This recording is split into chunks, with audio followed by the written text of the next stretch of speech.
Hello, स्वागत है आप सभी का लक्ष्यवेदी कोचिंग इंस्टीट्यूट के यूट्यूब चैनल पे। मेरा नाम अंकित कुमार हुआ। जैसा कि आप सभी को पता होगा, नहीं तो हम बता दे रहे हैं। हम लोग का छोटा सा एक ऑफलाइन कोचिंग है बाजार समिति पटना में, जहाँ पे हम लोग अपने कुछ मित्रों के साथ मिलके 7, 8, 9, 10 में पढ़ने वाले बच्चों को एकेडमिक तैयारी करवाते हैं। लेकिन आज जो ये स्पेशल वीडियो हम रिकॉर्ड कर रहे हैं, पता नहीं आवाज़ जा रहा है कि नहीं जा रहा है, क्योंकि ये नया माइक है और उतना हमको इस सब चीज़ के बारे में आइडिया भी नहीं है। तो ये जो वीडियो है वो क्लास 10th वाले के लिए है, जो इस बार चाहे वो CBSE बोर्ड से हो या बिहार बोर्ड से पढ़ रहे हो, जो इस बार खास करके बोर्ड एग्ज़ाम देंगे। फरवरी या मार्च में बोर्ड एग्ज़ाम कंडक्ट होने वाला है 2024 के लिए। अब मार्च अप्रैल में कोर्स स्टार्ट होता है और जो है लगभग जो है कह लीजिए 5-6 मंथ समय निकल भी चुका है। बहुत सारा बच्चा पढ़ा भी है, बहुत सारा बच्चा नहीं भी पढ़ा है, बहुत सारा बच्चा डरा हुआ है अब कैसे होगा। अब तो बोर्ड के एग्ज़ाम लटक रहा है। बीच में दुर्गा पूजा भी मनाना, जैसे कि हम लोग नवरात्रि मना रहे हैं। नवरात्रि में आज चौथा दिन है। दुर्गा पूजा भी मनाना है, दीपावली भी मनाना है, छठ भी मनाना है। पर्व तो मनाना है ही, लेकिन तैयारी कैसे होगा। हम भी आज यही बैठ के सोच रहे थे तैयारी कैसे होगा। खैर हम तो अपना बच्चा का लगभग तैयारी करवा चुके हैं, जो बचा हुआ उस पर हम लोग काम कर रहे हैं और उसी के संदर्भ में आज ये वीडियो हम रिकॉर्ड कर रहे हैं। तो जो बच्चे इस बार 10th में पढ़ रहे हैं वो ध्यान से सुनेंगे। देखिए, अब आपके पास जो है ना मोटा मोटी 3 मंथ बचा हुआ है। ये मंथ तो दुर्गा पूजा में ही निकल जाएगा। आगे आपको छठ दीपावली भी मनाना है। तो मान लीजिए कि आपके पास मुश्किल से 3 मंथ बचा। इससे ज़्यादा अगर मानिएगा तो आप अपना देख लीजिए, हमसे कोई आपत्ति नहीं है। तो 3 मंथ में सबसे पहले तैयारी कितना है, कितना करना है, ये मोस्ट इम्पॉर्टेंट है। आप सब बच्चे कहीं ना कहीं पढ़ रहे होंगे। स्कूल तो सब बच्चा जाता है, इंस्टीट्यूट भी हो सकता है आप लोग ज्वाइन किए होंगे। तो मोस्ट इम्पॉर्टेंट टॉपिक जो है वो है कि आपका सिलेबस अभी तक में कितना ख़त्म हुआ है। जितना सिलेबस ख़त्म हुआ है उसमें आपको कितना आ रहा है, कितना आप उसमें कर पा रहे हैं, ये इम्पॉर्टेंट है। कितना आपको समझ में आया, ये भी बहुत ज़रूरी है। सिलेबस तो ख़त्म 3 से 4 मंथ में भी किया जा सकता है, लेकिन पढ़ा के ख़त्म करना, समझा के ख़त्म करना, सिर्फ अपना ही नहीं बच्चों का भी ख़त्म करना, ये इंस्टीट्यूट हो या स्कूल हो उसका जिम्मेवारी होता है। जैसे हम अपने इंस्टीट्यूट का बात करें तो हम लोग लगभग अभी 80% सिलेबस ख़त्म कर चुके हैं और अगला जो है करीब करीब मान लीजिए कि दीपावली की छुट्टी तक में जो है 10% और ख़त्म कर देंगे। 10% जो है उसको हम थोड़ा सा इसलिए बचा कर रखते हैं ताकि बच्चे हमसे जुड़े रहे। और हमको इसलिए बस हम लोग पहले इसलिए ख़त्म करते हैं कि ताकि जो है ना हमें और भी काम करना होता है। तो आज है उसी के संदर्भ में ये वीडियो है।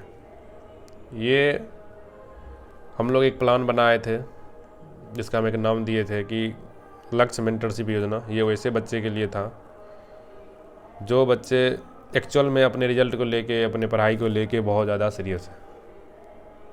बहुत ज़्यादा मतलब ठीक ठाक सीरियस, जो मतलब सच में अपने कुछ इम्पॉर्टेंट आवर को जो है इम्पॉर्टेंट समय को अपने पढ़ाई में लगाना चाहता है, उसके लिए मोस्ट इम्पॉर्टेंट। तो हम लोग जो है एक 70 या 75 डे या 80 डेज का एक बहुत अच्छा एक प्लान कर रहे हैं, जिसमें हम लोग चाहे मैथ हो, साइंस हो, SST हो, आपका कोई भी सब्जेक्ट हो, इंग्लिश हो, सारे सब्जेक्ट का एक प्रॉपर प्लान तैयार करेंगे, स्ट्रेटजी तैयार करेंगे। कैसे हम कम समय में जो सारे सब्जेक्ट को कवर करने के साथ साथ उसको रिवीजन करें, उसमें टेस्ट लगाए, साथ साथ और भी जो एग्ज़ाम में जो फैक्टर होता है, आंसर राइटिंग हो, चाहे ड्राइंग हो, हाईलाइटिंग करना हो, चाहे आपका जो आंसर राइटिंग का तरीका है, हैंड राइटिंग कैसा है आपका, उसमें और भी क्या क्या इम्प्रूवमेंट हो सकता है। आपका जो लिखने का खास करके जो तरीका है, जिसको हम आंसर राइटिंग में ही लेते हैं, वो आपका कैसे और भी बेहतर हो। आप जो आंसर लिख रहे हैं उसका स्टार्टिंग क्या है, क्लोजिंग लाइन क्या है, उसका बॉडी पार्ट क्या है, कहाँ पर आप कौन सा टॉपिक देखना चाहिए, आप क्वेश्चन के रिगार्डिंग आंसर कर पा रहे हैं कि नहीं कर पा रहे हैं, क्वेश्चन का डिमांड कुछ और है, आप लिख कुछ और रहे हैं, ये भी एक बहुत बड़ा फैक्टर होता है। जो इंस्ट्रक्शन है उसके अनुसार से आप कर पा रहे हैं कि नहीं कर पा रहे हैं। मोस्ट इम्पोर्टेंट जो एग्ज़ाम चाहता है कि बच्चे से जो उम्मीद करता है एग्जामिनर की ये बच्चे के पास नॉलेज होना चाहिए, वो आपके पास है या उसको आप रिप्रेजेंट कर पा रहे हैं कि नहीं कर पा रहे हैं, ये भी एक मोस्ट इंपॉर्टेंट फैक्टर है। इस पर भी हम बात करेंगे, बहुत सारी चीज़ हम बात करेंगे, लेकिन आज जो ये वीडियो है वो आपको बस सिर्फ जागृत करने के लिए है कि बहुत कम समय बचा है, अब जग जाओ बालकों एवं बालिकाएँ। हम लोग तो काम कर ही रहे हैं, आगे आपको वीडियो के माध्यम से सूचित किया जाएगा। पूरा हम एक प्लान कर रहे हैं और जल्दी ही मतलब ये इस पर काम शुरू हो जाएगा। जल्दी हम लोग अभी टेस्ट भी लगाना शुरू करेंगे। हम लोग टेस्ट शुरू भी करवा चुके हैं, जैसा कि आप लोग हाल में ही साइंस का टेस्ट दिए भी हैं, बहुत ठीक ठाक नंबर रहा है, उसमें और भी सुधार करना है। हम लोग ये इस बार भी बहुत गौर करेंगे कि कौन कौन सा बुक हो, चाहे PYQ के लिए हमें क्या करना चाहिए, टाइम मैनेजमेंट कैसा हो, अब जो अंतिम दिन का प्लानिंग हो वो कैसा हो। क्या कि बहुत सारा बच्चा को लगता है क्या कि हम पढ़े भी हैं फिर भी हमें कुछ आ नहीं रहा है। बहुत सारा बात ऐसा होता है कि आपका कॉन्फिडेंस लेवल नीचे चल जाता है। तो हम लोग जो है एक पूरा सपोर्ट सिस्टम के रूप में काम करेंगे आपके लिए।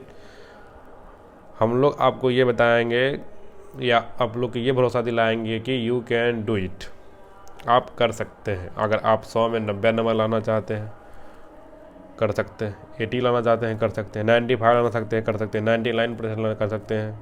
अब कोई बच्चा अगर 100 में 100 भी लाना चाहता है कर सकता है, 110 नहीं आ सकता। 100 ही मार्क्स का होता है एग्ज़ाम, उससे ज़्यादा कोई बोलेगा तो हो सकता है उसका स्पेशल एग्ज़ाम। कर सकते हैं, कैसे करेंगे ये मोस्ट इम्पॉर्टेंट चीज़ होता है, वो हम लोग बताएंगे। आपको थोड़ा सा बस फॉलो करना है। रिजल्ट बढ़िया आएगा तो आपका भी फ़ायदा है, मेरा भी फ़ायदा है, आपके भी गार्जियन खुश होंगे, हम तो खुश होंगे ही, आपके गार्जियन भी खुश होंगे, हम भी खुश होंगे, आपका फ्यूचर भी बढ़िया होगा। और कर सकते हैं, बहुत ही एकदम हल्का रहना है, बहुत ही एकदम लाइटली एकदम लेना है एग्ज़ाम को, उतना ज़्यादा लोड नहीं लेना है। थोड़ा बस अपने पढ़ाई पे, अपना जो का रूटीन है उस पर थोड़ा सा ध्यान देना है। और अब जो अगला मैसेज है वो है पेरेंट्स के लिए।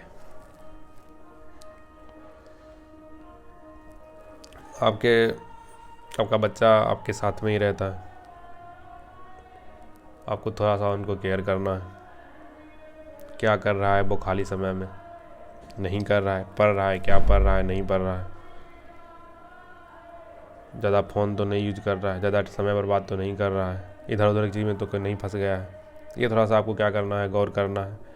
देखिए, आप पेरेंट्स से पहले जो है ना अपने बच्चे का एक अच्छा दोस्त बनिए, ये बहुत ज़रूरी होता है। इससे पहले कि कोई और लोग आके आपके बच्चे से दोस्ती कर ले, आप कर लीजिए, बहुत बढ़िया रहेगा।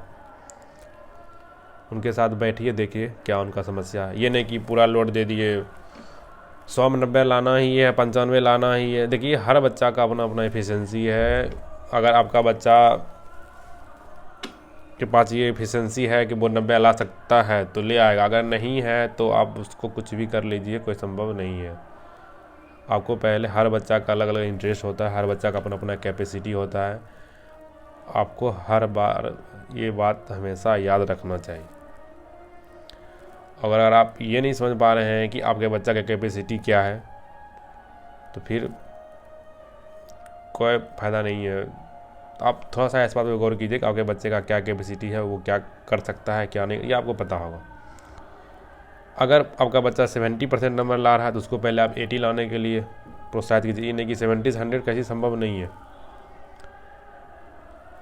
जब 80% नंबर आ जाता है ना, 85, उसके बाद 1 से 2%, 3% नंबर बढ़ाने में जो है ना बच्चा का हालत ख़राब हो जाता है। जो कि हम भी कभी स्टूडेंट रहे, अभी भी हम पढ़ते हैं, अभी भी हम एग्ज़ाम देते हैं, तो पता है। इसलिए थोड़ा सा आपको उनके ऊपर बर्डन को समझना पड़ेगा। उनको स्कूल जाना होता है, कोचिंग जाना होता है, सबका होमवर्क करना होता है, असाइनमेंट करना होता है, नोट करना होता है, बहुत सारा चीज़ है। तो आप फ्रेंडली बनिए, समझिए उसका समस्या क्या है, वो क्या करना चाहता है, क्या कहना चाहता है, तो आपको थोड़ा सा फ़ायदा होगा। विशेष बात तो हम बाद में करते रहेंगे, हम तो हमेशा तैयार हैं बच्चों को मदद करने के लिए।